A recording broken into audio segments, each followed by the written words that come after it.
Hello and welcome to the Writing from the Womb podcast. I'm Selma Morningstar and I have Terri Lomax here with me today. Thank you so much for joining me, Terri.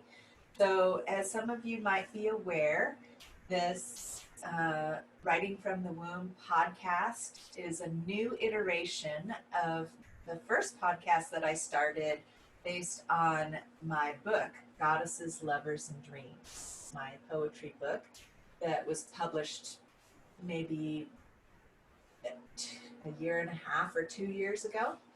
And I started out with this podcast, and you can see in the old episodes, reading from this book and discussing that. And then I wanted to expand it because we started doing Writing from the Womb workshops, and I wanted to expand it to other writers to come who feel that connection between creative projects like writing books or writing in general, therapeutic writing, journal writing, and all of that, with the healing power in the womb, with the vital energy generating power of the womb, with the creative power of the womb. So as we start to make these connections, the writing process it's very clear that we're writing from the womb space if we're connecting with that sort of holistic, whole person sense of where is my creative center, um, and connecting with our soul, with our life purpose, with all of this. So very connected writing is going to be connected to the womb and coming from the womb, our womb voice, if you will. And so I know that Terri, your work is very much of that nature. And so we can discuss um, this idea of writing from the womb and your creative writing process. And I thought we'd start out with a poem from Goddesses, Lovers, and Dreams to just get us started here. This is the first poem in the book, called A Place. There is a place where I float in my own waters, where I bathe in my breath.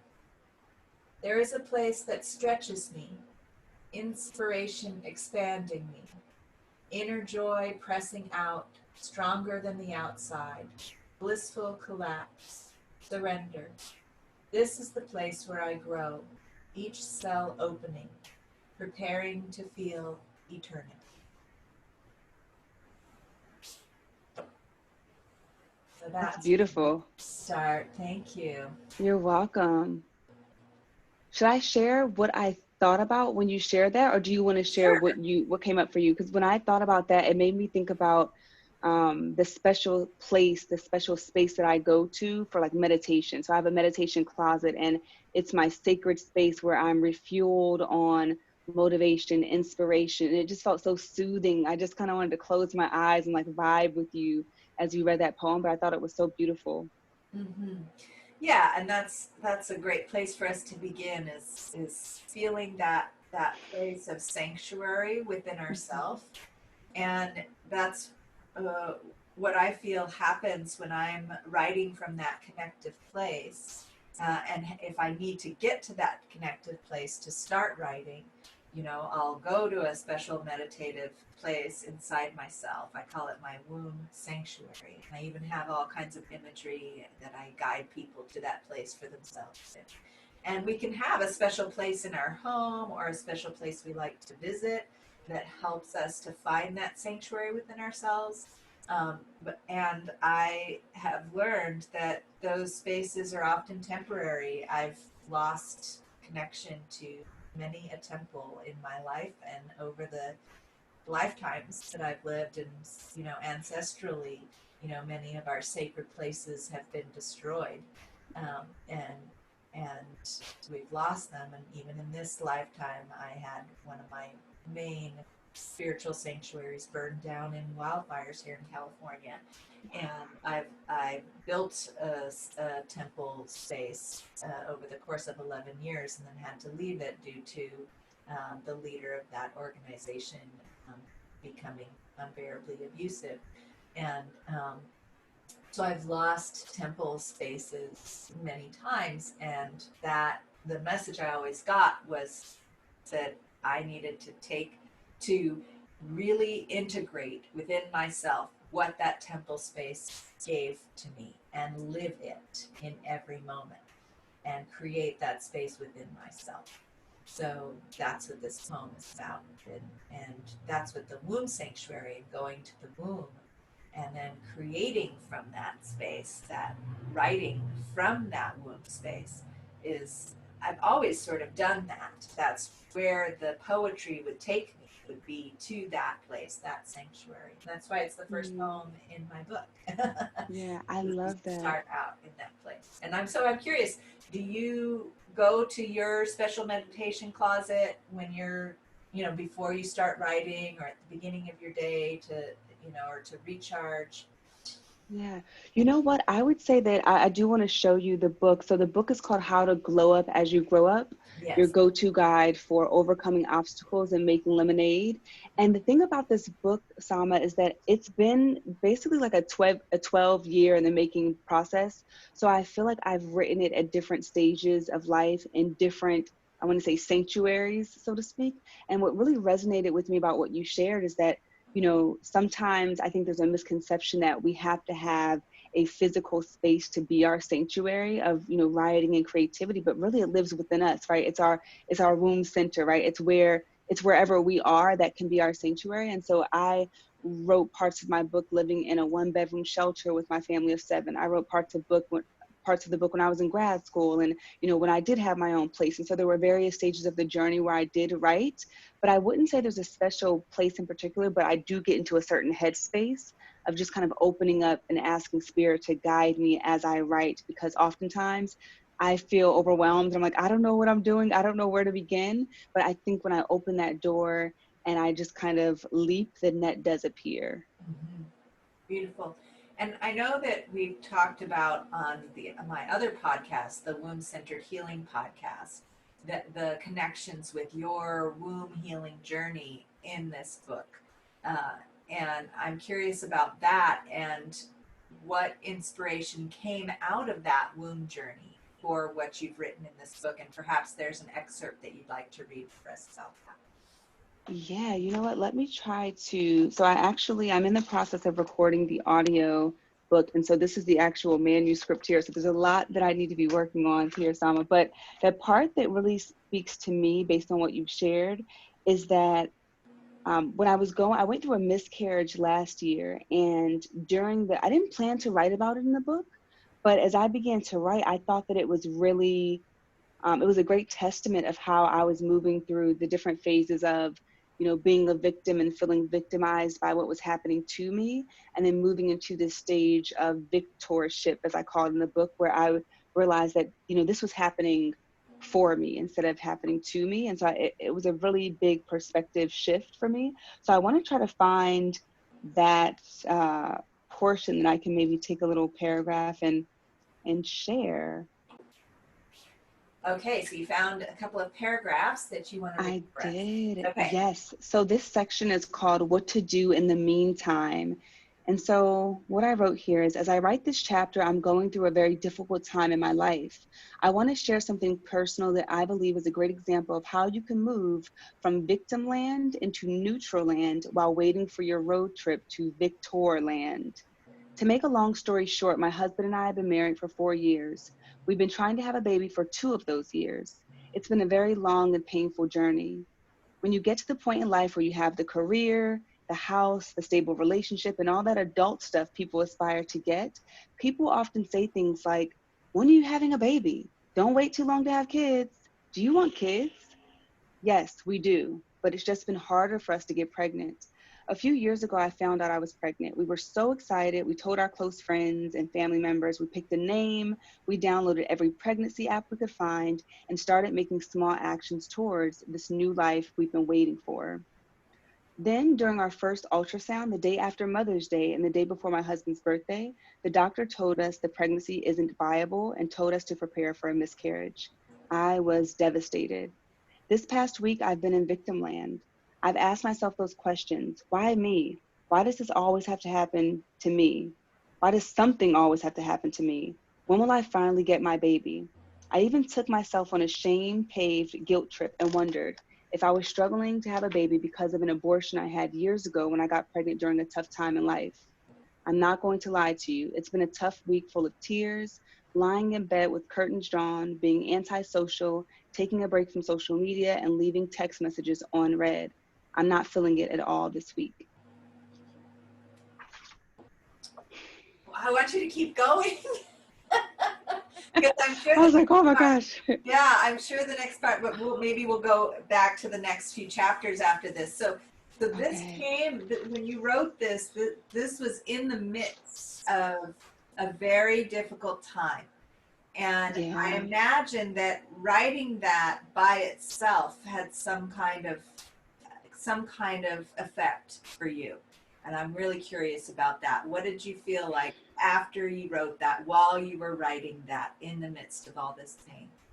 You know what? A lot of the adversity I wrote about in the book, I am very much far removed from a lot of it. So for me, I felt like this was the best way that I could be as transparent as possible about how, life doesn't necessarily get easier. We get stronger, right? We develop tools in our toolbox that help us through the adversities of life because we experience, suffering and sadness really until the day that we die. People pass away and we experience, heartache and those things. And so for me, it was very therapeutic to write about it. I had no intentions on writing about this at all, but it just happened that, I had this miscarriage in the midst of writing the book or right after writing the book. And I was like, you know what? I felt like this is something needed. I wanted people to see a vulnerable side of me where I'm still in the midst of my own struggle. It's not like I'm on the other side, like, hey, everyone, come join me on the other side. It's all great and shiny over here. But it's like, hey, I've overcome certain obstacles, but I'm still in the midst of another obstacle. And I want to show you exactly how I'm feeling at this very moment, because sometimes I think there's a lot of shame and guilt when we're not feeling 100%. And that's not the reality of life. We're not 100% of the time. That'd be 1,000%, right? Right. That it's not the reality. Mm-hmm. And so it was therapeutic. So you didn't write that in the midst of that. You wrote that after the fact, later on. I actually wrote this in the midst of it. I actually recorded an audio piece for the book when I remember lying in bed and I was in so much pain from the miscarriage. I took time off work and I was probably away for about a week, and I just felt inspired to record. And so I actually recorded some audio snippets for the book in the midst of what I was going through. And that felt so healing to me, which is kind of ironic, right? You wouldn't expect that during that time you'd be able to create in that way, but it was actually very, very therapeutic for me to journal and to write this portion of the book and add it to what I've already done, and then to record the audio piece. Beautiful. And so that, what we get to see with that, what you just shared, is that the creative process itself can become part of the healing process. And when we're going through a big thing like a miscarriage, and all of the physical things that might be going on, that doesn't stop the creative process. In fact, what I'm hearing and what you're sharing is that perhaps your womb was showing you some different perspectives. Like, it was a transformational process for you.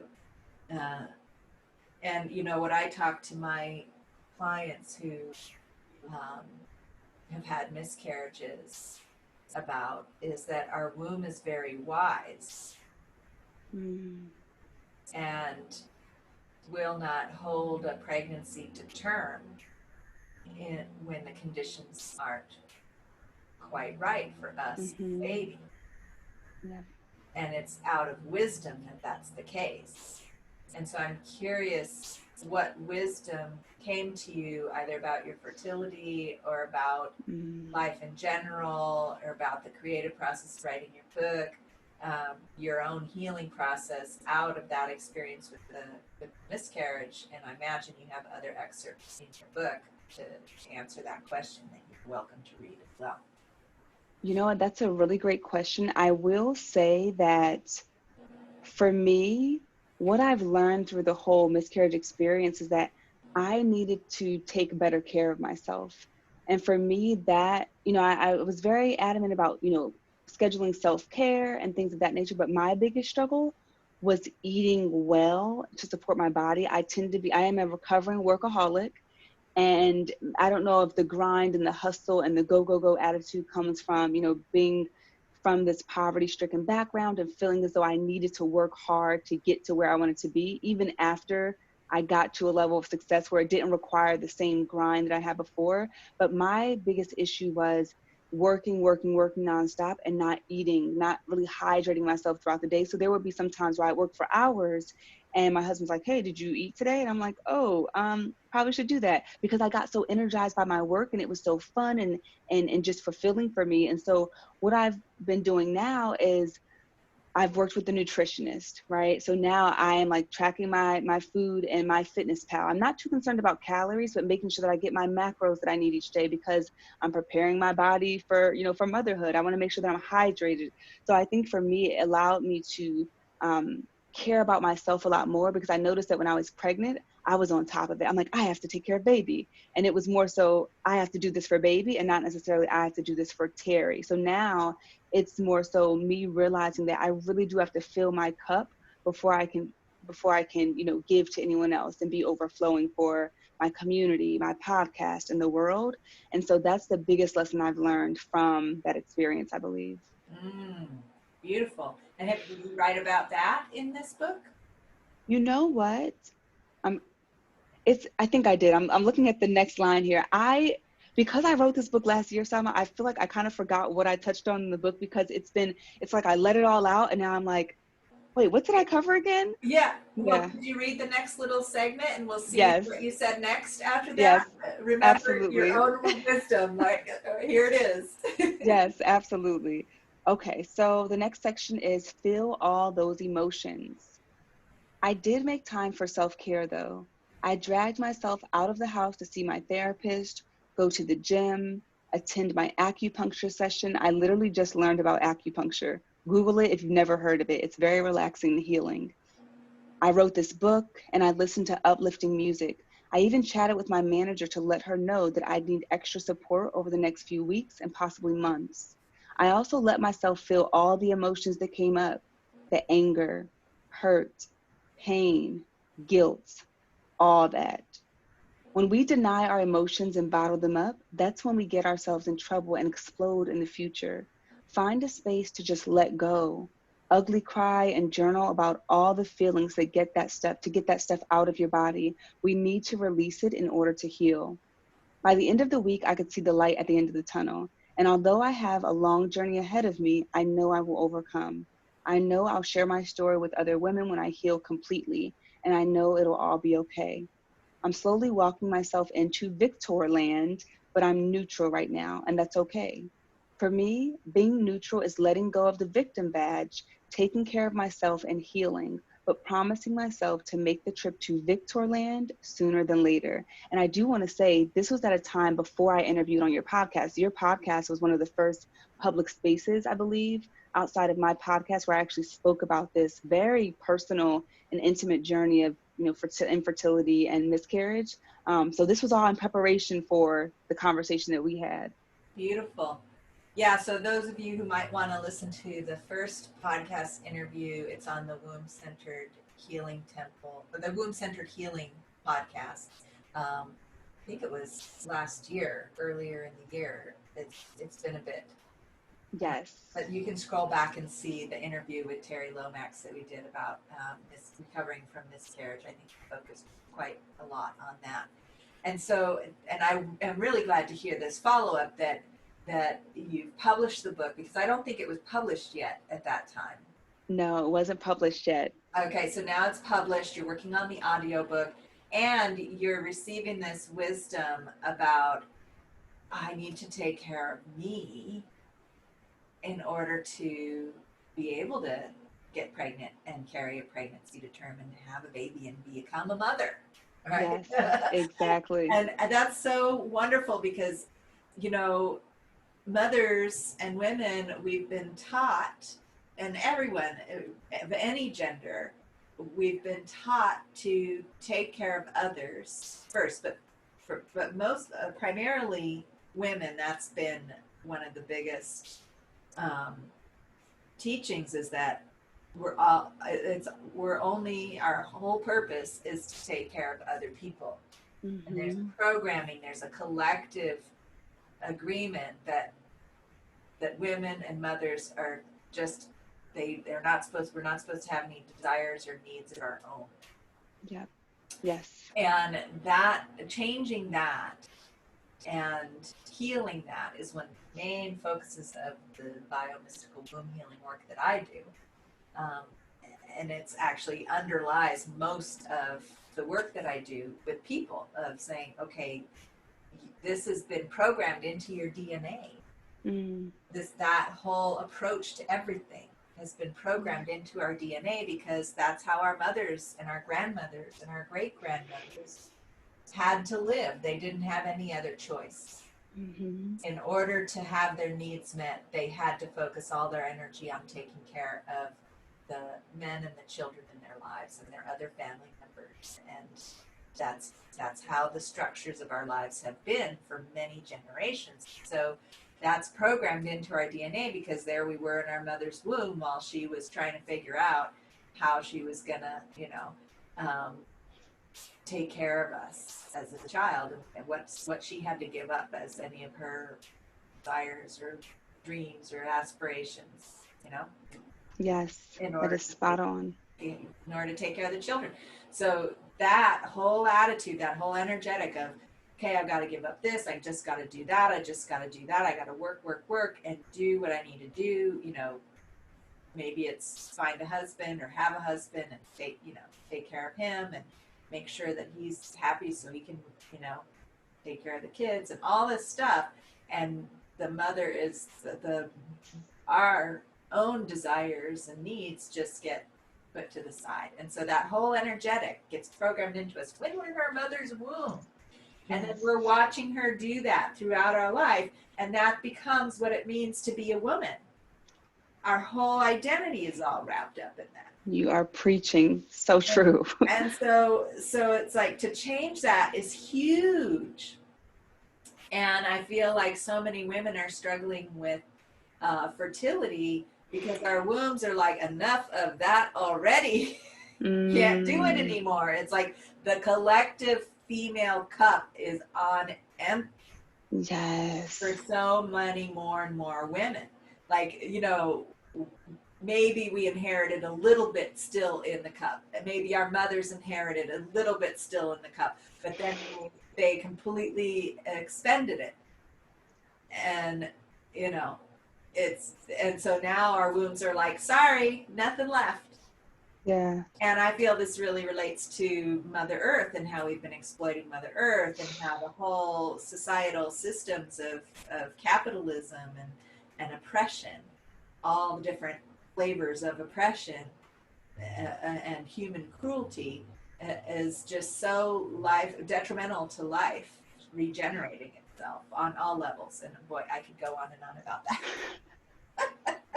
But we can just return, though, to this sanctuary and refill and learn. We have to relearn. I mean, this is, people talk about self-care all the time. And so many people are writing books about self-care and how to overcome these things, because we need to tell this new story. And so many women, too, of saying, you know what, I'm worth it to take care of myself. Exactly.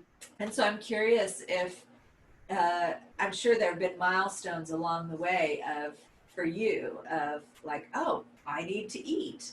What have some of the other milestones along the way of things that you realized that you needed to do for yourself because they give you pleasure, because it satisfies a desire in you, not for someone else, but for you? You know what? I would say my meditation practice. I've definitely, over the past, I would say, year and a half, especially since, dealing with like the miscarriage and a little before that, I've been getting more spiritual and just developing my own practice. And so, committing to that practice and just holding space for myself. I mean, Salma, this is a big deal for me, but when I first started meditating, I could literally only concentrate for like a minute or two. I was just like oh, squirrel, like just so distracted, like, oh, this thing over here, this thing. And so now I can meditate up to an hour. And for me, it's like huge just to be in my space and to focus on my chakras and focus on my breath. So that's something that's very sacred for me and that's really important. So I would say meditation for sure. And then mindfulness, like really being mindful of the thoughts that I'm having throughout the day. And, instead of jumping to conclusions, which sometimes with anything in life, which kind of puts me in a reactive space, coming from a place of curiosity, just reprogramming the way that I think about things in life in general. That those are a few other things that have really helped. Mm-hmm. Yeah. Yeah, for sure. And that gives us that moment to moment, that first of all, that ability to be with ourselves in meditation, whatever that meditation is. Now, for me, meditation, uh, sitting still meditation has never really worked for me. Movement meditation, where I'm moving with the flow of the body, so dance meditation, um, Mm. vocals, chanting, singing meditation, um, and yoga, like meditation, those have always been more appealing, more fruitful for me. And I have had experiences of sitting meditation that are, and quiet, still meditation that are very profound as well, but it's not my favorite type Yeah. of meditation. And I just want to mention that because for many people it isn't. Yes. Sitting still meditation, if it just doesn't become fruitful for them and then they give up on meditation altogether. And I just want to Yes. expand the possibilities for a healthy meditation practice can also include movement, can include dancing, can include yoga, can include, you know, guided visualization. Like if I want to have a specific focus of a meditation, I'll actually record my own voice guiding a meditation for myself. So then I'm Yes. listening, and that really helps me, or with someone else holding space for me. So I have partners, meditation partners, where we take turns doing guided meditations for each other for various healing purposes, and that really helps. Those are all very lovely tools. And then womb centered meditation, which that ends up with dancing, singing, all of this, because it activates this creative flow of energy. um, so I just wanted to mention all of that, and thank you for sharing these beautiful practices that you're working with. And I'm curious how those practices nourished your writing process. Yeah. What's funny? I think that, I mean, when I think back to even writing the book, it kind of feels like a blur. I was I was very fearful because I didn't know how it was gonna, come out, if it was gonna be organized. But I think for me, just really praying and meditating and asking for, the wisdom of spirit and God to like just help me with this. I feel like when I showed up in the home office, it sort of felt like it really did pour out of me. And I also had a bunch of journal entries and content to pull from. But the funny thing is, as my practice begins to, evolve, I'm actually thinking about book number 2 already. So that's kind of where I'm like, I haven't even like, really gotten this out into the world fully. And I'm already thinking like, oh my gosh, okay, I'm going to document the ideas I have, because sometimes it's overwhelming and it's like a water hose where it's like, so much content, so many ideas for book number 2. And so I'm really trying to focus on this now, take the notes for the second book, and then focus on that when the time comes. I'm able to dedicate my energy. But I think the more that I commit to the practice, I am more in tune with self, and the ideas begin to just flow in, just like a water hose. That's the experience that I have, especially recognizing where that creative source is coming from. That the womb space can be this like constant torrent of creative energy that's uh, it's not like there's a pool with a certain amount of water or creative juice and that gets depleted. It's like there's a fountain from some greater source, like you were Hmm. saying, uh, that is infinite. And so that's why I talk to people about writing from the womb, because the womb is where we connect with that infinite source. It's where we connect with spirit. It's where a new spirit finds a portal to come into have a body in this world. and it takes, and to support that, it requires that our finite energies be well nourished to support that flow, or else it can just wash us out, right? And so if we're not well nourished, what I've noticed is that that flow can be staunched in the womb's wisdom of like, okay, just like with the pregnancy, she's not eating, she's not, Yes, there's yeah. not enough nutrients here. If we let this baby come through, it wouldn't work. Yes. There's not enough nutrients for the baby to really fully develop and for the mom to be healthy. Although some people manage to still do that even if, Exactly. and that's why a lot of people have trouble, or then they can't, all kinds of trouble later on in motherhood and things like that when that goes forth.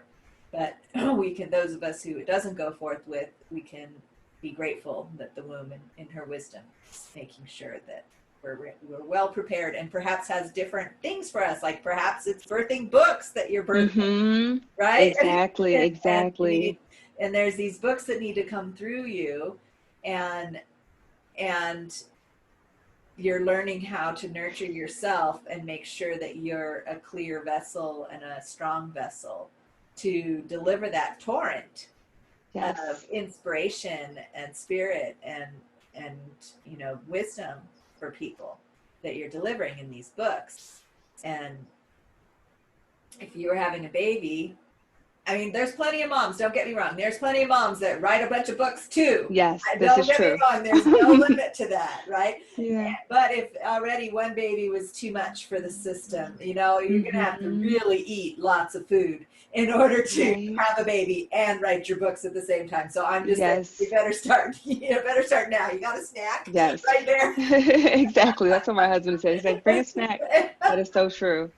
I was actually curious. I wanted to ask you a question. So I noticed that when typically I get intense downloads when I take showers and when I'm driving, those are like two places where I'm like, it's to the point where I have to have my phone next to me in the shower, like on the floor, because something will come. And I used to get annoyed by it, like, why is it coming now? But now I'm like, wait, this is a gift. Let me go ahead and just, pop open the voice recorder and document this. And then when I drive on long drives, I often have the voice recorder to document any downloads. Where do you typically get your like powerful downloads? Like, is there a certain space or energy that you're in?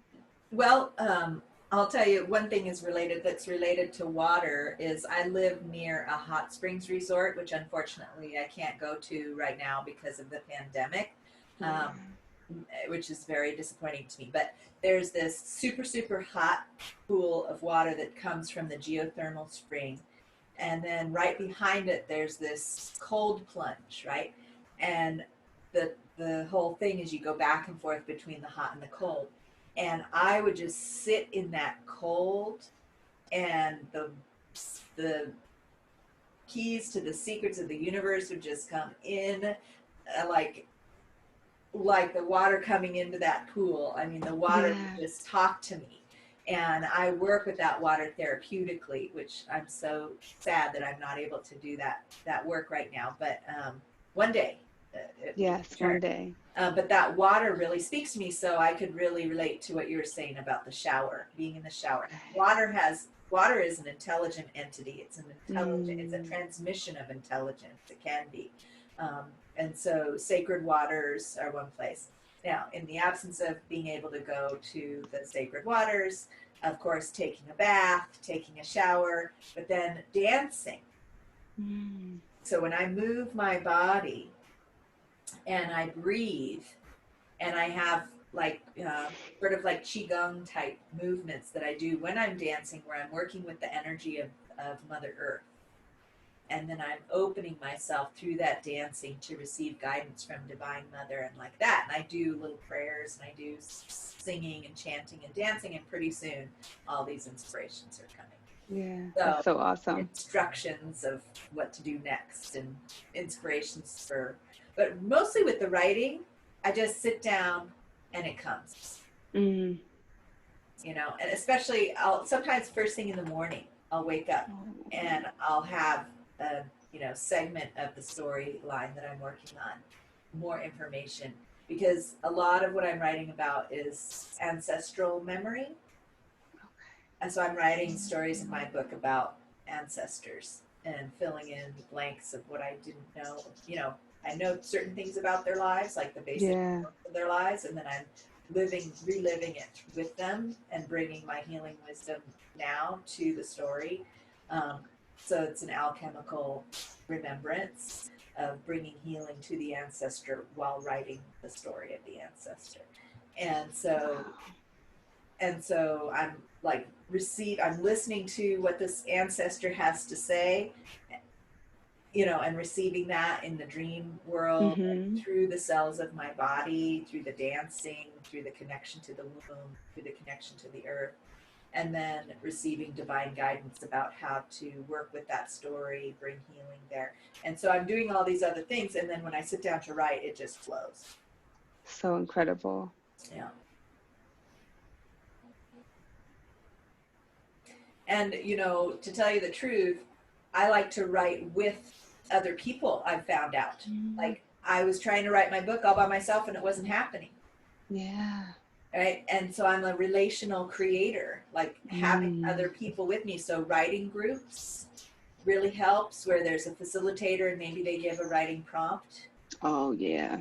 And that writing prompt will bring up, and it could be like, usually they'll give a picture or they'll give like a question, when, you know, focusing on a sense of the body, sense like smell, the sense of smell, the sense of taste, the vision, or a particular theme that's going on, so just a variety of different prompts, and they always relate to some aspect of the story, and then that gives life to the story I'm telling. So it's it's coming at it from all these different perspectives, from all these different prompts, and hearing other people writing. And so this is why I'm doing the podcast this way, because when you read from your book, that inspires me in my writing process. Oh, I could say it like that. Oh, I really loved how she, said it like this, and use these words and this style and this, aspect of how you're writing.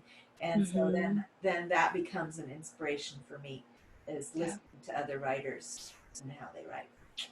I love that. I can't wait to see how this is going to turn out, Sama. And we'll have to do another interview after I have the baby to bring this all full circle. And after you write your second book, too. Exactly. The Yes. process of writing your second book. And so I want to invite you and listeners to check out the Writing from the Womb workshops that I'm hosting, which are a great place to both receive nourishment, meditate together in a group, and receive support around any of these womb-centered healing processes, and to write about that from the therapeutic approach of writing, and then have that time to write if you are working on a book or a writing project of some kind, and then share your writing with others and receive feedback about what it lands well, or I call it non-dual feedback. So it's not about whether the writing was good or bad. It's about how we felt when listening to it, just like you shared with me when I read my poem earlier. So I invite you and any listeners who would like to join us for the Writing from the Womb workshops to do so. They've been very fruitful. And so anything else you want to share before we wrap up our podcast today, Terri? Well, I do want to say, Sama, thank you so much for having me again. I'm super excited to be chatting with you. And if any of your listeners want to stay connected to the journey or learn more about the book, they can follow me at Terri Lomax on social media, pretty much anywhere. I'm heavily on Instagram. That's my place I like to hang out a lot. So at Terri Lomax. And then the book, you can find the book at glowupbook.com. That's GLOW upbook.com. Beautiful. Excellent. And we can perhaps put the links in the show notes for this podcast. All right. Thank you so much for joining us on the Writing from the Womb podcast. And those of you who'd like to learn more about the womb-centered healing temple offerings, which this podcast is part of, you can go to wombcenteredhealing.com. All right, take good care, everyone. That's all for now. Until next time.